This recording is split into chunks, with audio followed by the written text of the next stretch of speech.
甲流再次来袭，可能不咳嗽。医生提醒，出现4个症状，可能已中招。朋友们，大家好，我是老张。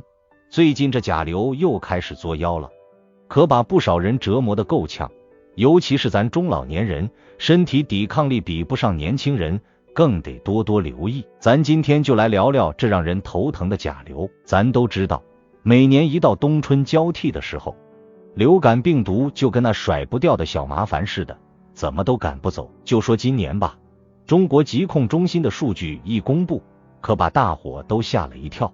流感病毒阳性率那是蹭蹭往上涨，99%以上都是甲流。这甲流可不像普通感冒那么简单，好多人都把它们搞混了，觉得不就是流鼻涕，咳嗽2声吗？没啥大不了的。可实际上，甲流比普通感冒厉害多了，要是不重视，拖着不治，它能在你身体里搞出大麻烦，像肺炎之类的并发症都可能找上门来。咱先来仔细说说甲流的症状。甲流的症状可复杂着呢，可不是只有咳嗽这一种，有时候它就像个调皮捣蛋的孩子，变着法儿的折腾你。第一个明显的症状就是发烧，这发烧可不是普通的发烧，它能让你的体温像座火箭一样往上冲，一下子就飙到40度。我有个邻居小王，前几天突然就高烧不退，一量体温，好家伙，40度。他还以为就是普通感冒，自己吃了几天药，结果一点用都没有。后来实在扛不住了，去医院一检查，才知道是甲流在捣乱。所以叔叔阿姨们，要是你们或者家里人突然发高烧，可千万别大意，赶紧去医院看看。甲流还会让你的肌肉和关节酸痛的厉害，这可不是平时干活累着了那种局部的酸痛，而是全身都酸痛，就好像被人狠狠揍了一顿似的。我有个朋友小李，他的甲流的时候，整个人都没力气了，躺在床上动都动不了。他跟我说，那种酸痛感就像有无数个小针在扎他的肌肉和关节，疼得他直冒冷汗。要是你们也感觉全身酸痛，别硬撑着，赶紧休息，最好去医院检查一下。还有一个症状就是胸闷。的甲流的时候，你会感觉胸口好像被一块大石头压着，喘气都费劲。我有个亲戚老张，他的甲流的时候就老是觉得胸闷气短，他一开始还以为是自己年纪大了，身体不行了，也没当回事儿。结果后来越来越严重，去医院一查，原来是甲流引起的肺部炎症。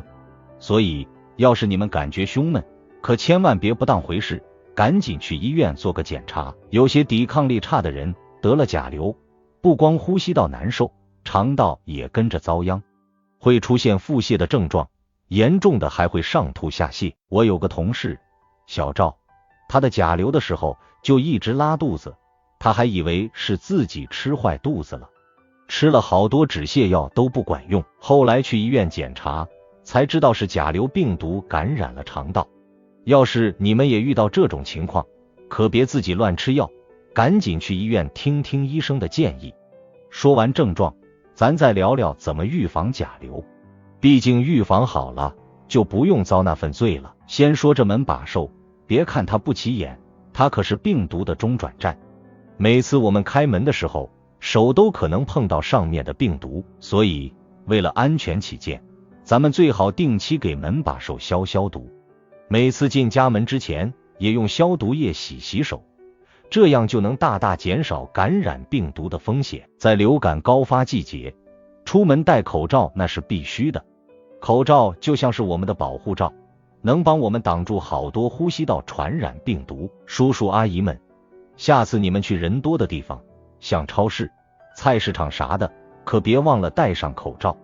别觉得戴口罩麻烦，这可是为了咱们自己的健康着想。除了做好这些外部防护，增强自身的体质也非常重要。咱们可以通过调整饮食、增加运动等方式来提高免疫力。免疫力强了，就算碰到病毒，也有足够的抵抗力去对付它。说到增强体质，我给大家推荐一个好办法，就是多吃蔬菜水果。蔬菜水果里含有丰富的维生素和矿物质，这些营养物质能帮我们提高免疫力，增强抵抗力。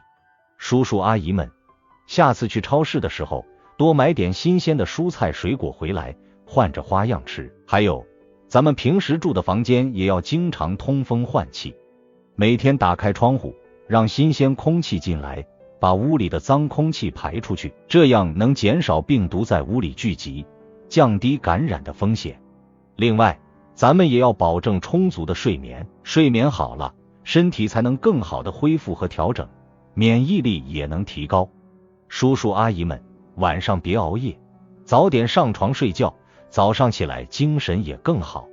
运动也是增强体质的好办法，咱们中老年人可以选择一些适合自己的运动，像散步、打太极拳、跳广场舞等等。每天坚持运动一会儿，身体会越来越健康。我有个邻居张大爷，他每天早上都去公园散步，晚上还跟着大家跳广场舞。虽然年纪大了，但是身体可硬朗了，很少生病。在流感高发季节，咱们尽量少去人多拥挤、空气不流通的地方，像那些大型商场、电影院，人多又杂，病毒很容易传播。要是没啥特别重要的事儿，就别往这些地方跑了。要是非得去，也一定要做好防护措施。还有一点很重要，就是咱们要注意个人卫生，勤洗手，不光进门要洗手，饭前便后也要洗手。洗手的时候要用肥皂或者洗手液，按照正确的方法洗，这样才能把手上的病毒洗干净。另外，咱们的衣物也要勤换勤洗，保持干净整洁。叔叔阿姨们，预防甲流可不是一件小事，也不是一朝一夕就能做好的，咱们得从日常生活中的点点滴滴做起，养成良好的生活习惯，定期给家里消毒，出门戴口罩，多吃蔬菜水果，坚持运动，保证充足的睡眠，注意个人卫生。只有这样，咱们才能在这个流感高发季节里健健康康的，远离甲流的困扰。要是咱们不小心出现了上面说的那些症状，可千万别不当回事儿，一定要赶紧去医院，让医生好好检查一下，该怎么治疗就怎么治疗，别自己在家瞎琢磨，也别相信那些没有科学依据的偏方。现在的医学很发达，只要及时治疗，甲流是可以治好的。最后，我祝愿叔叔阿姨们、大哥大姐们都能身体健康，平平安安地度过这个春天。让我们一起行动起来，用科学的方法预防甲流，把这个不速之客拒之门外。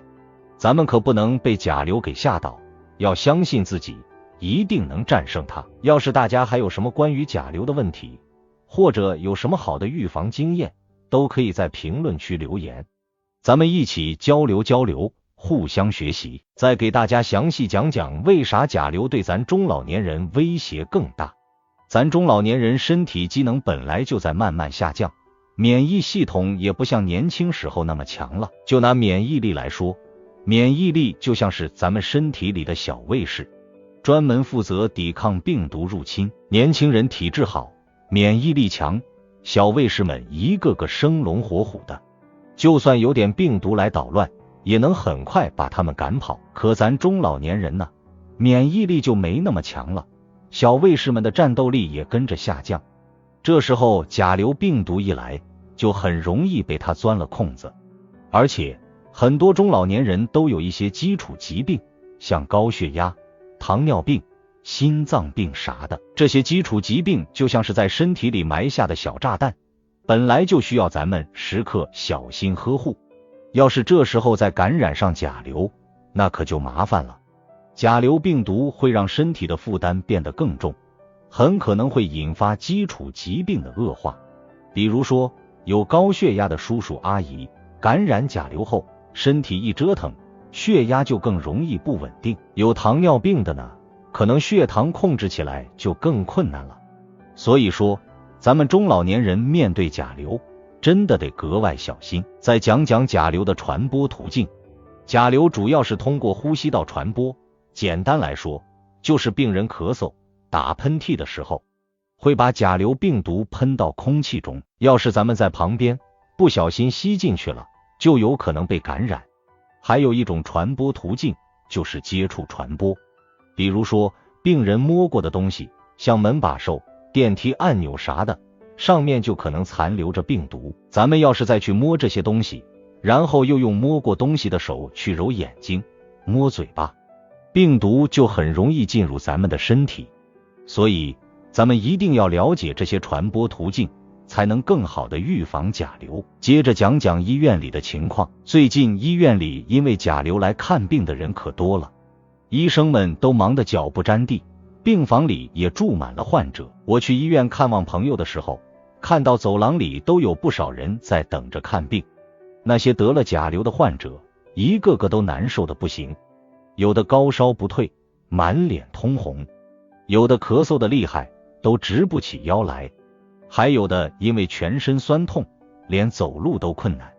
看着他们，真的觉得甲流太可怕了。这也提醒咱们一定要做好预防，千万别让自己也遭这份罪。咱们再来说说这预防甲流的具体细节。就说这消毒吧，咱们不光要给门把手消毒，像家里的家具表面、遥控器、手机这些经常接触的东西都要定期消毒，可以用稀释后的酒精或者含氯的消毒液来擦拭。消毒的时候一定要注意按照说明书上的比例调配，不然消毒效果不好不说，还可能对身体有伤害。而且消毒的时候要仔细一点，每个角落都不能放过。戴口罩也有很多讲究，咱们要选择合适的口罩，像医用外科口罩或者 N95 口罩，防护效果就比较好。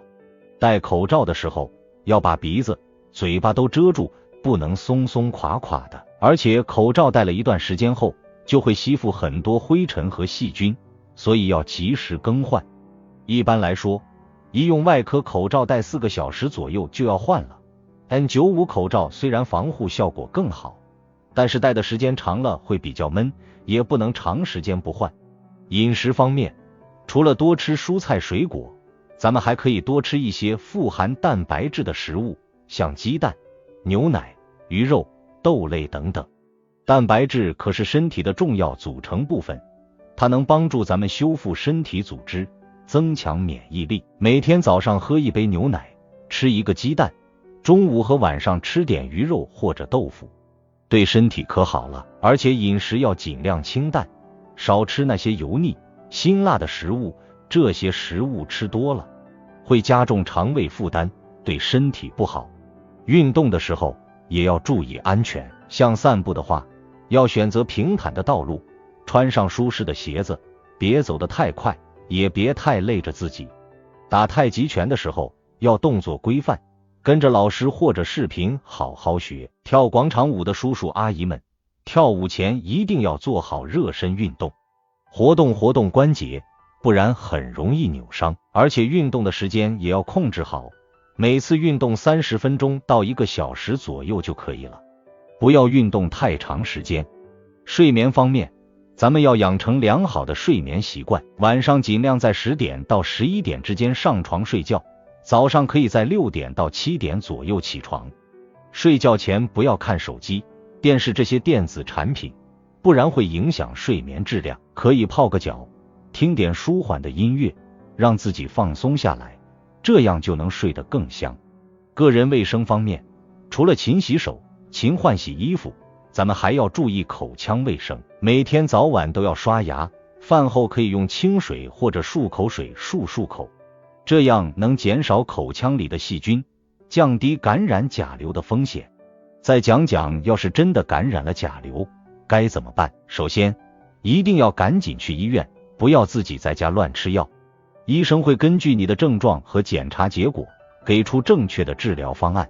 一般来说，医生会开一些抗病毒的药物，还有缓解症状的药物，像退烧药、止咳药之类的。咱们要按照医生的嘱咐按时吃药，不能多吃，也不能少吃。